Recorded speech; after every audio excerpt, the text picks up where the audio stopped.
Excited to be able to introduce Dr. Adrienne King to you. If you have encountered me within the past 2 weeks, then chances are you have seen my eyes light up as I talk about this event and feverishly encourage you to come in and make sure that you participate. And so the fact that you're here is something that warms my heart. I took over my role was appointed to my role as the director of the Donahue Institute for Ethics, Diversity, and Inclusion in the fall of 2018. And either the first or second speaker who we had was Dr. Adrienne King, who was able to share just a fabulous presentation on cultural appropriation in fashion and pop culture.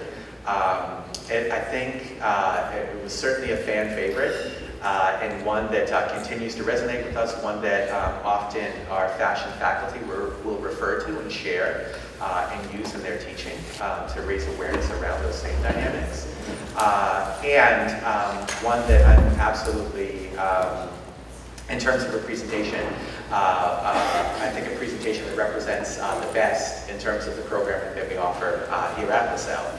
And I trust that today's presentation will be of a similar vein. So Dr. Adrienne King is currently an assistant professor at Brown University, no longer in the Department of Anthropology, I believe in the part of Cultural Studies, Department of American Studies. Thank you. She has really affected change in a broad array of areas, certainly within research contexts, certainly as somebody who is an incredibly passionate and effective activist, both in her face-to-face encounters, but also sort of through cyberspace and being able to affect change there. She'll be able to share that with us. Has been a featured keynote speaker in national level conferences, so we're particularly lucky to have her here, as she has spoken very passionately for APAC, for NCORE, and a whole host of conferences and conventions at national levels. I'm going to pass the mic to her just to save some of her time, but I hope you'll join me in welcoming Dr. Adrienne King.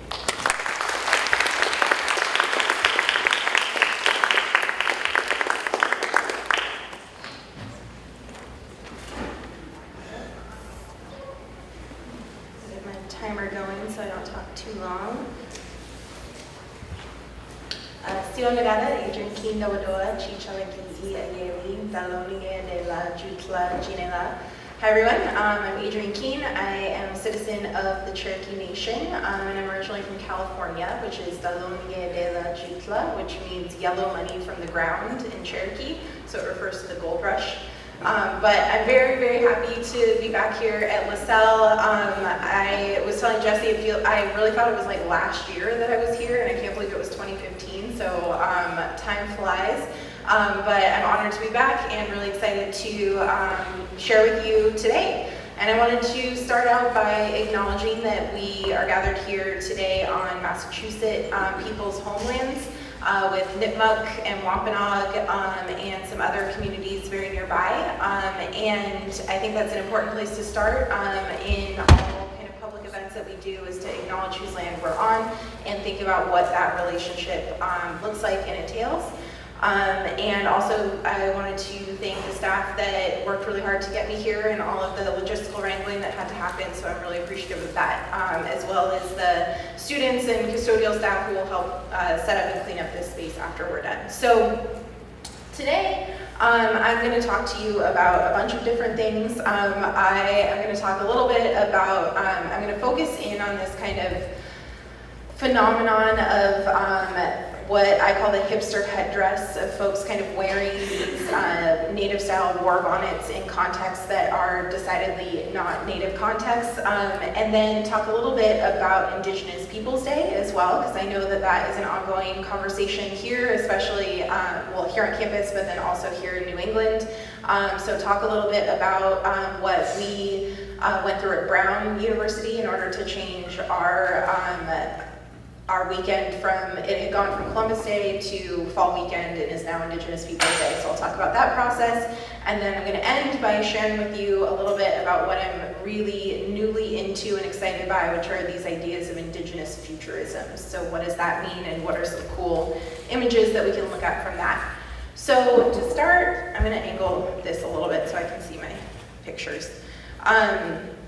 So to start, I want you to take a second. I'm not going to ask you to report back. I'm not going to ask you to share with anyone. I just want you to kind of reflect to yourself and think about what you think of when you think of a Native American or a quote-unquote Indian or American Indian, Indigenous person, whatever it is. Just take a second to kind of reflect in your mind what images come to mind, where those come from, and what things you're sort of thinking of. So I'll give you a second to just think about it.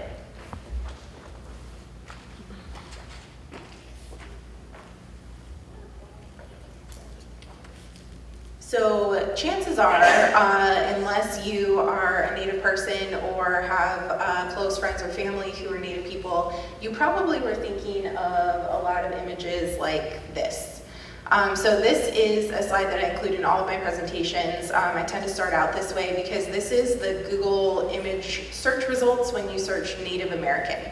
And this actual screenshot is from a couple of years ago, and I'm going to show you an updated one, which I actually think is important to show that there's been some sort of shifting and changing, but this is what happens when you Google it. So these are the things that are images that are linked most often with the term Native American on the internet. So when you're looking at this, some of the things that really stand out to me are, the first thing is that most of these images are historic images. So there aren't a lot of contemporary photos up here.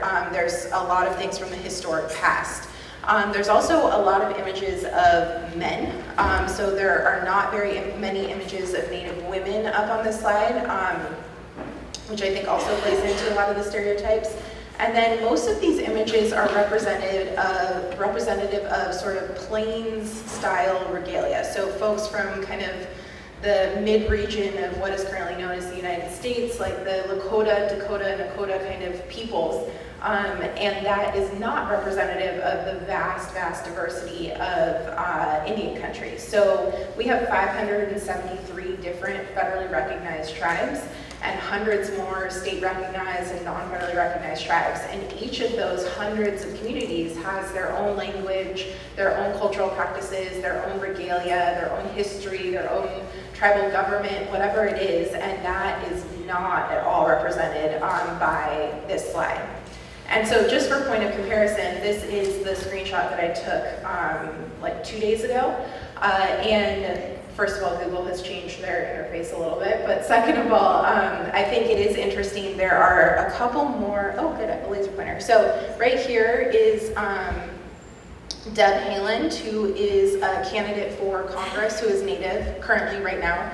And down here is Paulette Jordan, who is another candidate for Congress who is Native. And here we have Obama in some regalia from the Northwest Coast. So there's a few more kind of contemporary images in here, but you can see that there's still the images of men in headdresses or a woman in a headdress down here.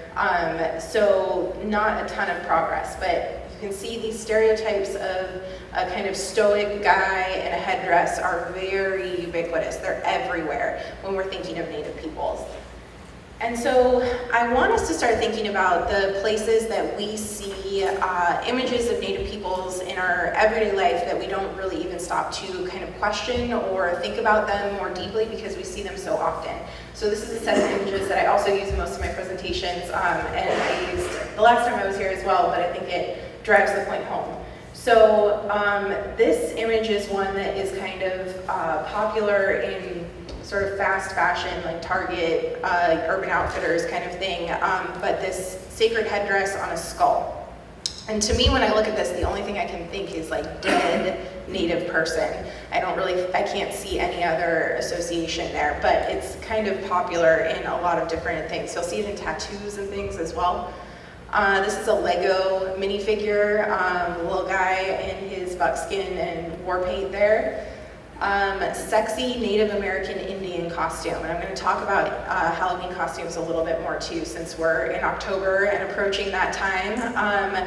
So the description of this is just as bad as the costume itself. And it says, sexy Native American Indian, play Pocahontas in this sexy Native American Indian costume, and John Smith might give back Manhattan. Put the wow in powwow and party on. Yeah, definitely honoring, right? Lone Ranger and Tonto, this came out in, I think, like 2013, 2012, a long time ago at this point. But I wrote a lot of blog posts about the costume choices around Tonto, about Johnny Depp's choice to do the kind of broken English and very stereotypical Tonto speak in that movie. This comes from Peter Pan, which I'm hopeful that I'm kind of the last generation of folks who grew up watching this movie all of the time. Now you have like Moana and some examples that are just slightly better, but Peter Pan was something that was very much around when I was growing up. And this comes from the song What Makes the Red Man Red, which is incredibly inappropriate. Indian mascots are something that we still see a lot. There's still almost 2,000 different schools throughout the United States that use Native people as mascots from elementary school through to the professional level. I went to Stanford undergrad, and until 1971 we had an Indian mascot, and I don't even like to use the actual image that was from that time because it is so awful. It's this kind of like crazy wild-eyed guy with big nose and like feathers and looks really angry. This was a revival that some students tried to do in like 2015. They tried to like bring back the Native mascot by making all this these sweatshirts and things. But our mascot was removed due to Native student activism on campus. So at the time there were only, I think, 16 Native students on all of Stanford's campus. Now it's about 200. But 16 students were able to change the mascot at the university, which is pretty amazing.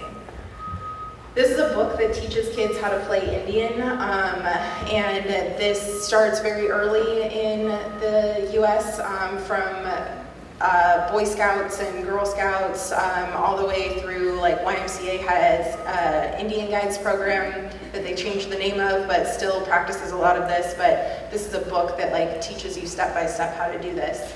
Cherokee Red Soda. Two things about this. One, that is obviously not how you spell Cherokee, and as a Cherokee person, I can tell you that that is definitely not what our regalia looks like at all. We don't wear headdresses and buckskin and beading like that. Firewater whiskey and bourbon. This is a TV for your cat. This is baking powder that you can find in any grocery store. Also, you know, like thinking about the things you see at the grocery store, like Land O'Lakes butter. These images are kind of on all sorts of stuff. There's a cornmeal brand that uses an Indian head as well. This is an iPhone game called Crazy Dentist, which on top of the awful image also uses some ableism there with the title. Eskimo Joe's is a restaurant in Stillwater, Oklahoma. And this is Trail of Tears fireworks, which as of this image is a few years old, but I have a friend who her tribe during the summer they sell a lot of fireworks as income, and she said that she saw it at one of the stands this year, so it's still being produced. And that's also a very famous painting, which I doubt that they have the permissions to actually use. And then of course this is the logo of the football team in Washington, which has a racial slur as a name, and that image belongs right up there with all of the other ones. So the point of showing you all of these is to just sort of give you a taste of thinking about how we see these images everywhere, and they're so normalized, but we don't stop to question the deep kind of stereotypes that are being displayed here and the danger of these images.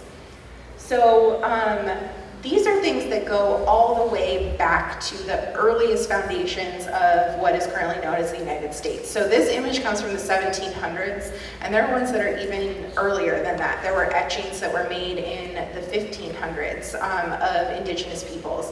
And I use this because, or I wanted to show this one in particular because this is a political cartoon from the start of the Revolutionary War. So on one side we have this woman with like the big wig who is supposed to represent England. And then on the other side we have this quote unquote native person, a native woman wearing a feathered headdress and a feathered skirt, topless, who is the instigator, is the fighter, and she represents America, the colonies, the new nation. So from the earliest days of the formation of this country, the settlers, the colonizers, were associating themselves with the indigenous people, saying that in order for them to formulate their own identity as a place that was not England, they took on that identity of indigenous people, of Native Americans. And there are hundreds of political cartoons like this through the years.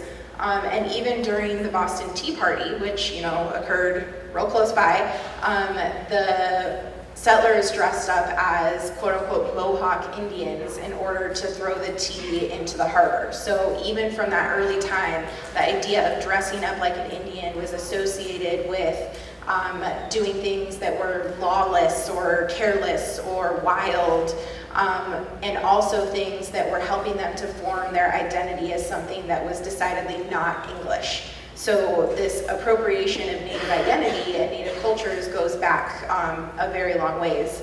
And then it carried through into the 1800s with things like Buffalo Bill's Wild West show, which was something that was very formative in a lot of people's opinions about Native Americans because it traveled around. So a lot of people got to see this show, which was very stereotypical. It had real Native people that they would employ to ride around on horses, and they would stage mock battles, and everyone was always, regardless of what tribe they were from, always wearing the big headdresses, always wearing the war paint and that kind of thing, which you can see in the middle. The guy is actually even green, which shows how othered they were, making them the skin tone even a completely different color. And then that brings us to Edward Curtis. And so in those Google image searches that I showed you at the beginning, these images were very prevalent in both of the searches that I showed you. So Edward Curtis was a photographer who went out trying to capture what he called the vanishing race. So he was very concerned that Native people were disappearing and that their culture was going to be lost, and so he went out to photograph them before they were lost forever. But the thing was, he already had a lot of stereotypes about Native people that were formed through those things like the images that I showed before that, like through the political cartoons, through the Wild West shows, through the very early Westerns in the movie theaters and things like that. So he said that he knew what real Indians were, and so would only photograph people that fit that perception in his mind. So to him, tribes in what is now known as Oklahoma, at the time was Indian territory, those tribes were already too assimilated. They had already lost their culture in his mind, so he didn't even photograph them. He stuck to what he considered to be the folks who were more native. But he would bring regalia, he would bring headdresses, he would bring outfits, and he would put them on people. He would ask them to only wear their traditional clothing, not like their everyday clothing. He would even physically manipulate photographs, like rub out signs of like modernity. There's a very famous one where he rubbed out a picture of a clock. So they were inside of a teepee and there was a clock in there, and he took the film and rubbed it out. So when he printed it, there was no longer a clock there. So early Photoshop. And so those images that have come to stand in people's minds as these are real Indians were manipulated and faked and not actually a true representation even at the time that they were taken. And so it's really interesting and kind of dangerous that the stereotypes that Edward Curtis had in his mind are the ones that have carried through even to today when we think about what a real Native person looks like. So that brings me to my blog. So in the story of my blog, which is called Native Appropriations, which I've now been writing for 8 years, which in internet years is like thousands of years. So there's a long history there.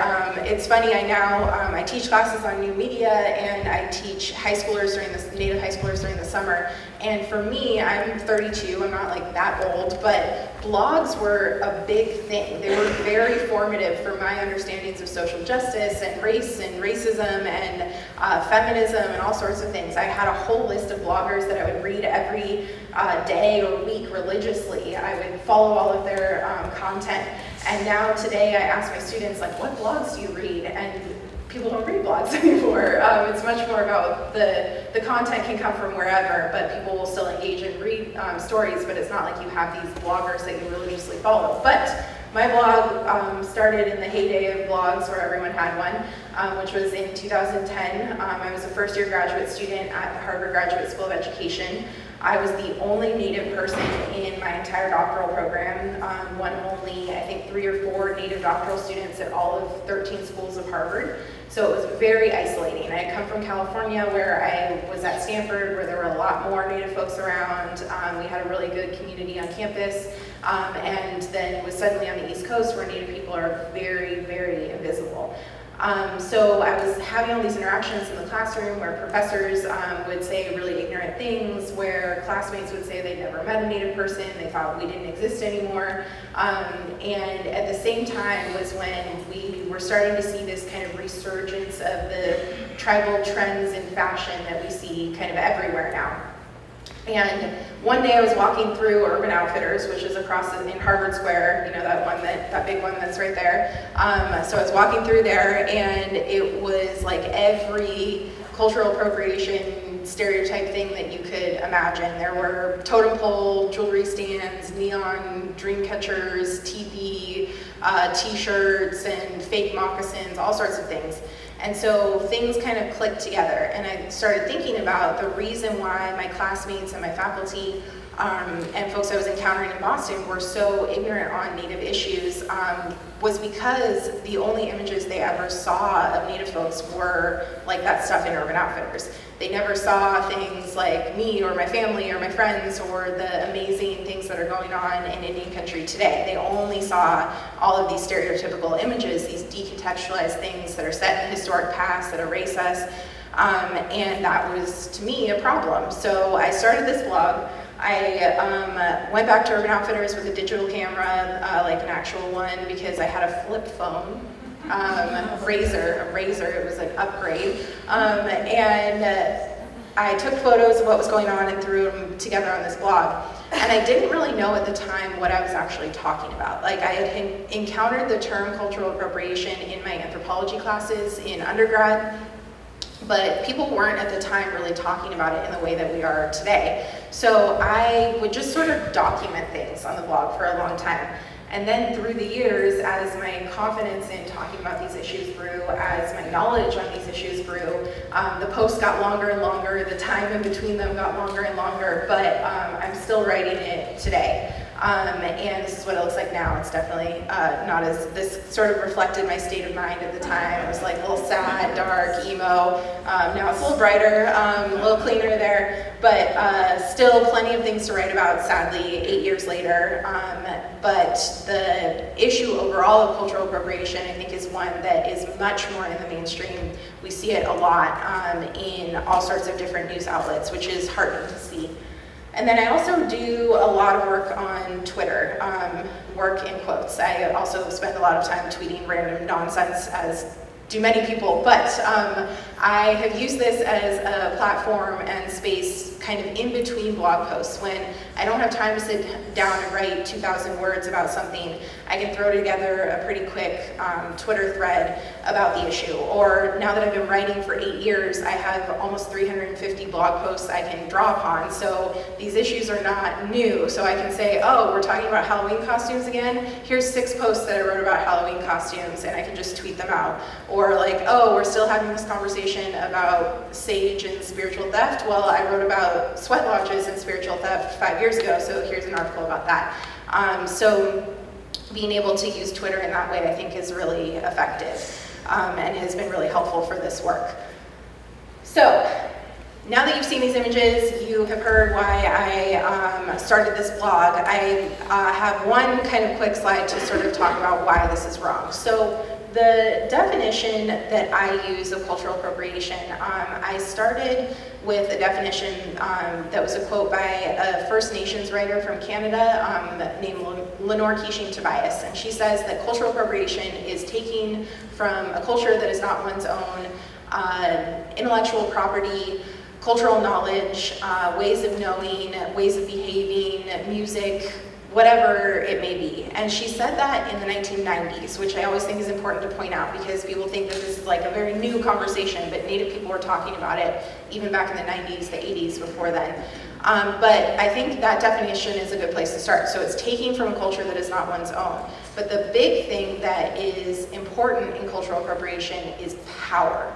So just like racism is about a system of power, cultural appropriation is also about a system of power. So it's not this idea that we're all on this equal playing field and we're all sharing and borrowing from each other and it's great and everybody's happy.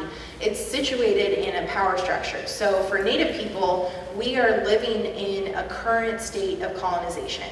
So we're not standing here speaking the Massachusetts language, we're not wearing traditional Massachusetts clothing, we are speaking English, we're wearing Western style clothing, we're in a building, a Western style building.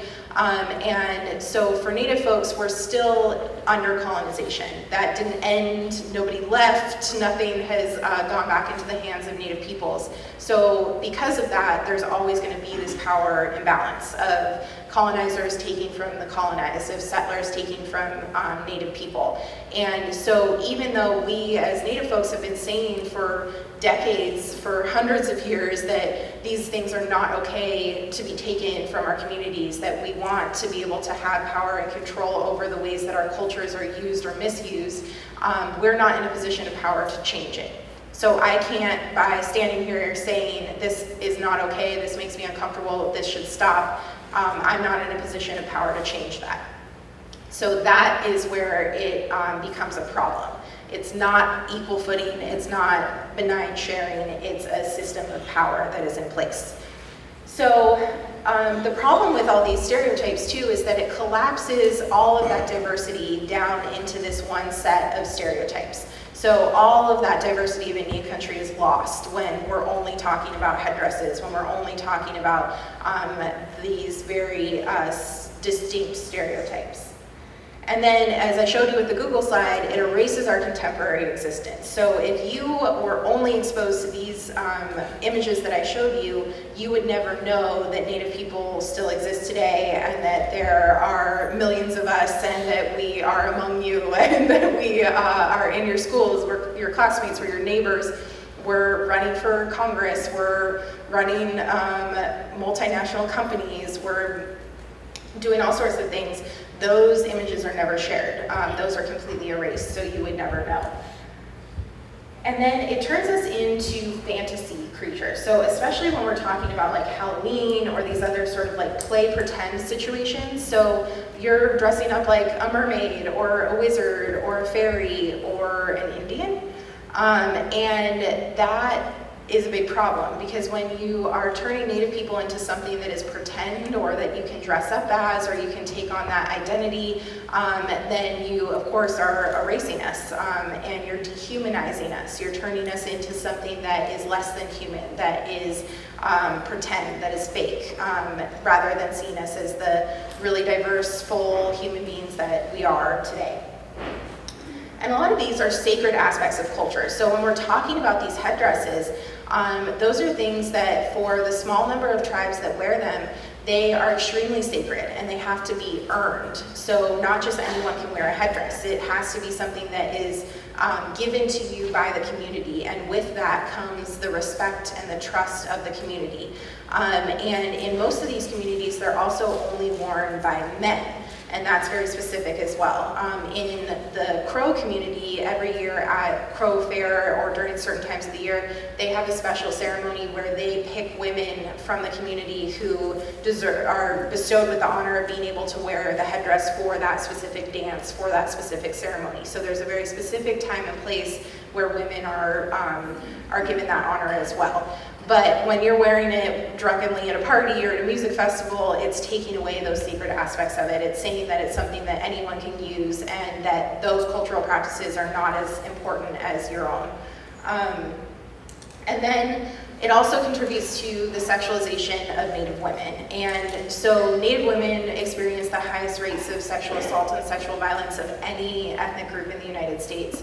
And there's also an entire huge ongoing issue of missing and murdered Indigenous women. If you search the hashtag MMIW, missing and murdered Indigenous women, there's a lot of information on that. And so Native women have always been seen as something that goes along with the conquest of the land in the US. So Native women are seen as sexually available, as something that is a conquest, as tied to the land of the United States. And these little Pocahontas outfits contribute to that, the ongoing idea that Native women are sexually available and overly sexualized as well. So to drive the point home a little bit, this is an animated GIF that shows the disappearance of the rapid loss of land of Native peoples in the early stages of what is now known as the United States. And I show it because it shows how rapidly, over a relatively short period of time, the land was taken from Native hands and placed in colonizer settler hands.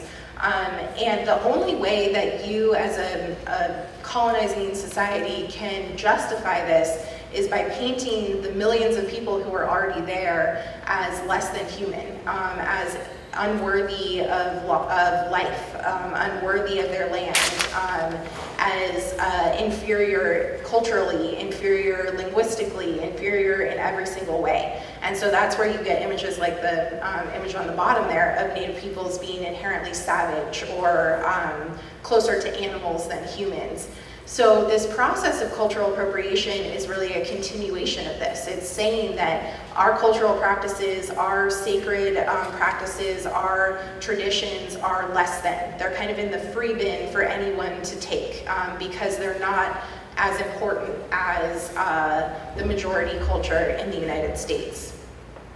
So this is something that was institutionalized through policies in the US. So Native kids as young as 3 and 4 up until like the 1960s were forcibly taken from their homes and sent to government-run boarding schools. And these boarding schools were places where the motto of them was to kill the Indian and save the man.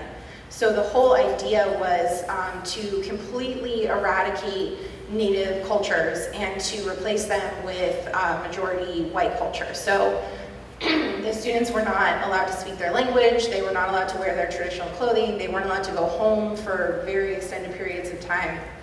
And this was all to try and erase their Native cultures and make them into white Americans and everything but kind of skin color. So you can see in the images at the top, this was something that they were actually very proud of. It wasn't something that was seen as bad. They thought that it was a great thing that they were doing. So they took these before and after pictures of the students that were sent to the schools. And you can see in the before pictures that the students are wearing their traditional clothing. They're wearing their jewelry. This is, the only one I know the name of is Tom Torlino, is the student here, and he was Navajo. And so you can see him wearing his traditional Navajo jewelry, the silver work. He has a blanket draped across him. And those are the things that we're now seeing everywhere in Urban Outfitters or in Target or on the runways or in Halloween costumes. These things that Native folks were explicitly prohibited from wearing, that they were told were wrong and backwards and bad, and now suddenly they're cool and everybody wants them. So along with this, when we're talking about the sacred aspects of culture, until 1978, Native people weren't even legally allowed to practice our ceremonies. They were outlawed. You could be sent to jail or sent to an insane asylum or fined a whole bunch of money if you were caught doing your traditional ceremonies. And until 1978, which really wasn't that long ago at all. And my grandma went to one of these schools, so that also was not very long ago at all. So it's not ancient history for us to be thinking about the ways that we weren't allowed to practice our cultures, and the ways that our ancestors had to resist and hide and keep those cultural practices under wraps, and pass them along to future generations so we still have them today. So it's not about who has the right to wear things or if it's fair or free speech or whatever it is. It's about understanding this history and the pain that goes along with it, and the fact that Native folks are still in the process of trying to reclaim a lot of these traditions that were almost lost through this process. So it's a process of extraction. So Native people were extracted from our lands. We were taken out of the lands. This is that painting of the Trail of Tears. So my tribe was removed from what is now North Carolina and forced to walk all the way to what is now Oklahoma. So Native peoples were extracted from the lands, so then resources could be extracted from those lands. So pipelines and water and all sorts of different mining and extractive industries is part of that process. And then extracting our culture is the last piece of it too, is continuing that process of extraction. So all of this extraction is what settler colonialism is based on, what these ideas are based on. So through the internet, though, we've had progress. There are ways for us to really see some progress and change. And I just decided to kind of focus in on the headdress itself, because that's like one thing of many that we could talk about. But so I had this blog post that I wrote, one of my very early ones, called "Why Can't I Wear a Hipster Headdress?" And a lot of other folks wrote posts about it as well. It's been something that has kind of been circulating through the internet for a number of years. And then we're now starting to see a high school in Maryland banned the wearing of headdresses at pep rallies at the school. Different music festivals are now banning wearing of headdresses at the music festivals, which is really amazing. There is currently, right now, a campaign against some of the big Halloween retailers to try and get them to remove the Native American costumes. And it started with this brand called Yandy, which they're notorious because every single year I'm pretty sure, well, I know it's on purpose, they pick something that is so outrageous as a sexy costume that they know it's going to get picked up and going to be in the media everywhere, and people are going to be outraged at how dare they think of like a sexy whatever, and then they apologize, but then all of a sudden everybody remembers that their brand exists and goes and looks for Halloween costumes, and it happens every year like clockwork. So this year their controversial sexy outfit was a sexy Handmaid's Tale outfit. So they took the white bonnet and the red cloak, and then had lingerie underneath it. And for anyone who has read the book or watched the series, or understands even the idea of what it is about, that of course is completely against the message of the show, the book. So people were outraged, and then Yandy pulled down the costume and were like, oh, sorry, yeah, you're right. So then all these Native folks went to them and said, well, you responded to largely white women saying that this was inappropriate. Like, what about all of these Native costumes that you have that are completely inappropriate? Like, The Handmaid is fictional and we're real, and maybe you could listen to us. And the CEO responded and said, we make lots, he was very honest and said, we make lots of money off of those costumes, so there's no way, unless there's some huge national outcry about it, we're probably not going to take them down. So they changed the descriptions and made them even worse, because now they're acknowledging that they know that they're bad. So one of them said, Indian costumes are a great talking point at any party. And another one said, not meant to be offensive, meant to honor the rich indigenous heritage of this country, or something like that. So clearly now they're saying, we know that these are offensive, but we're going to sell them anyway. And so then people started tweeting Party City, who also sells Indian costumes, and they were responding all over Twitter with some variation of this, which was, we have costumes for all types of Halloween customers, and our assortment reflects consumer demand, nothing offered is meant to be offensive. They also had one that said, we're sorry you feel that way, like that was some sort of apology. So clearly there's still some work to do on the Halloween front on these other things, but the internet means that we can directly engage with the CEO of END, with Party City, in ways that we couldn't historically, and we can kind of come together on a lot of these issues. So there is a petition circulating for END, and I think it has, this morning it had 12,000 signatures, which is quite a few. So if you Google the change.org petition, you can sign it as well. So that brings us to Columbus Day. And this is something that was another thing that was very eye-opening to me when I moved to the East Coast, because on the West Coast, it's not a holiday that we get off for school. Like, it's not a thing that people really, it's on the calendar, but not something that people really celebrate, or most people, the conversation was like, isn't that weird? We still have that. And then out here, there's these big celebrations for it, and there's like all of this stuff that happens, and it was so shocking to me, because anyone who knows anything about the history of Columbus, it's very hard to think about why this would be something that we're still celebrating. So these are just some images from Native artists and things that I pulled to start to question it. And then I want to tell you the story of Indigenous Peoples Day at Brown. So at Brown, we have a small but mighty Native community, and back in 2009, the Native students on campus started campaigning to the university to try and change the name of Columbus Day to Indigenous Peoples Day. And at Brown, it's a long weekend, so you get 2 days off for the weekend. And so that group of students campaigned really, really hard in 2009, and they took it to the faculty of the whole. They presented their agreement, or their proposal, and the faculty voted to change the name, but not to Indigenous Peoples Day, because that was a step too far. They changed it to Fall Weekend. So they were like, we have spring break, we have summer break, we have Fall Weekend. And it was seen as a small win, but it was largely, the reason they didn't go all the way was because the local Providence community came out in full force in support of Columbus Day, of saying that it was disrespectful to the local community if you changed the name of the weekend. So they were like, Fall Weekend.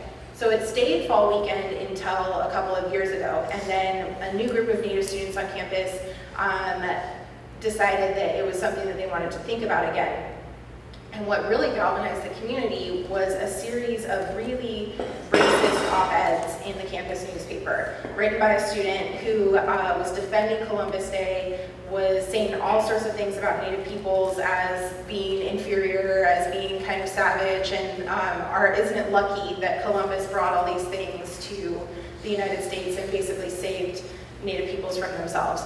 So luckily, as awful as they were, everyone had to look at that and say, this is not okay for our community. So all of the communities of color on campus really came together in support of this. We had a huge die-in on campus where everyone laid down in front of one of the main buildings for, I think it was 53 minutes, which was representative of how many years, like, since Columbus's first voyage. And it was really powerful to see all of those students in black laying on the sidewalk, blocking one of the main thoroughfares. And then we had a faculty of the whole meeting. So this was all student organizing. The proposal went to the faculty of the whole, which is where every single faculty member is welcome to come. Usually we don't go because they're long and boring, but this one was packed. Every single person came to be able to vote on this proposal. And it was largely very clear that it was going to pass. There was a lot of forward momentum, a lot of people were very excited, but they have a time where there's open forum, where you can say whatever you want. And it's a time, they publish the minutes from these meetings, so the quotes that I'm going to share with you are not anything that was secret, they were published later. But I wrote down what some of the people, some of the older faculty members in attendance said, because I think it's really important to see the ways that all of these stereotypes that we just looked at are reflected in what people actually think of Native folks. So the first one is actually a quote from the newspaper. So a professor at Brown went on record with the local newspaper, and he said, but redacted, I took his name off, even though you could Google it and find it, I don't know. He's an old white guy. A professor of American history at Brown feels that something important may be getting lost. I'm in favor of celebrating Indigenous peoples, he said, but I don't quite get the reason for abandoning the designation of Columbus Day. For him, Columbus Day represents, quote, the event of a major discovery, the first discovery of land in the Americas, and in North America particularly. That is important. Maybe the holiday should be named something else that would include both the discovery of Indigenous peoples and discovery of the New World. This is a guy who has tenure at Brown, meaning that like he has a job forever there. He is teaching students, he is well known in the field of American history, and this is what he thinks about Indigenous peoples, that we were discovered by Columbus, which is why I wore this shirt. It says Native Americans discovered Columbus. So then these are the quotes from faculty at the meeting. So back when we voted years ago to change the name of Columbus Day, there was very little discussion. It is actually a day of celebration of Italian ancestry. Up until very recently, Italians were very marginalized, and he went on for like a long time about how Italians were marginalized. That's the ... There are not that many Italian Americans on faculty across the country. At the time, we did not seriously consider what we were doing. And then he went on this long tangent about how Providence still celebrates Victory Against Japan Day, which is like really bad, but was not what we were talking about at all. So he just like went on this long thing about, well, Victory in Japan Day, it's really bad, and we should be talking about that. But what I thought was interesting here is there are not that many Italian Americans on faculty across the country. At the time, I wasn't even hired yet. I was still a postdoc. There was one Native American faculty member at Brown, my friend Liz, and she was the only Native American faculty member. And then the provost stood up after this guy's quote, and he's like, hey, I'm the provost, I'm Italian American. I don't think we have to worry about there being representation of Italian Americans in higher education. He was like, but thank you for your comment, and the guy sat down. But this question of like Columbus celebrating Italian American ancestry is one that comes up a lot. They get kind of worse. There's only, I think, one more after this. But another white male, he said, when we removed Columbus Day, we switched to fall weekend and we became more inclusive. We have winter break, spring break, summer term, fall weekend. But Indigenous Peoples Day removes me because I am not an indigene. I'm not sure narrowing it to a group of people whose contributions to the university are recent is what we should do. It's also a mouthful. In Canada, they call their Indigenes First Nations, which is much more elegant. Again, this is a faculty member. This is a guy who is teaching students. He could have been emeritus, he was very old. So thinking about, so to him, having a day that celebrates Indigenous people excludes him, which is not true at all. And also thinking this idea, narrowing it to a group of people whose contributions to the university are recent. The university is built on Wampanoag and Narragansett land. The University Hall, which is the oldest building on campus, has documentation that it was built by native indentured servants and enslaved Africans. So the very first building at Brown was literally built on Indigenous land by Indigenous hands, and this guy is saying that our contributions are relatively recent, without thinking about what that actually means. Can you repeat that whole part? No.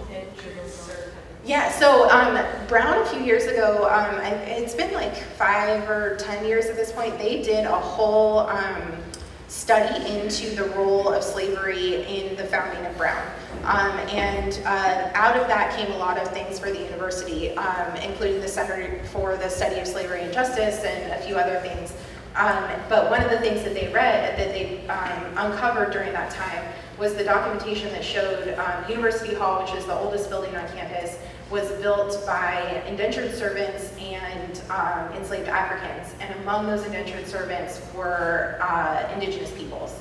And so It was built by white, native, and black folks, and it's like one of the first documentations they can find of like all of those groups working together on a single thing, all not under their own free will. But the oldest building on campus was literally built by Indigenous peoples on Indigenous land. So the last one doesn't even make any sense, but he said, when I first heard of Indigenous Peoples Day, I thought it had something to do with Martin Luther King. Who are Indigenous peoples? Are blacks Indigenous peoples?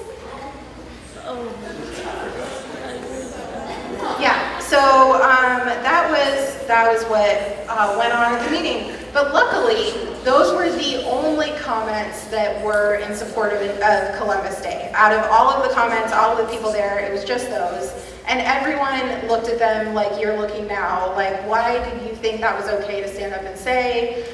In some ways, I think it's important to know, like, to share these, because this is the stuff that a lot of people are thinking but aren't saying. But luckily, the vote went through with flying colors. We have Indigenous Peoples Day, which is very exciting. So to sum up those things, these are the common pushbacks that we get about Columbus Day. So Columbus discovered America. Not true. Well, also, like, we should even back up and say Columbus was a great guy. Not true. Every single documentation about his various journeys shows that he was ruthless and awful and murdered and sexually assaulted all sorts of people in the pursuit of gold and riches and whatever it was. And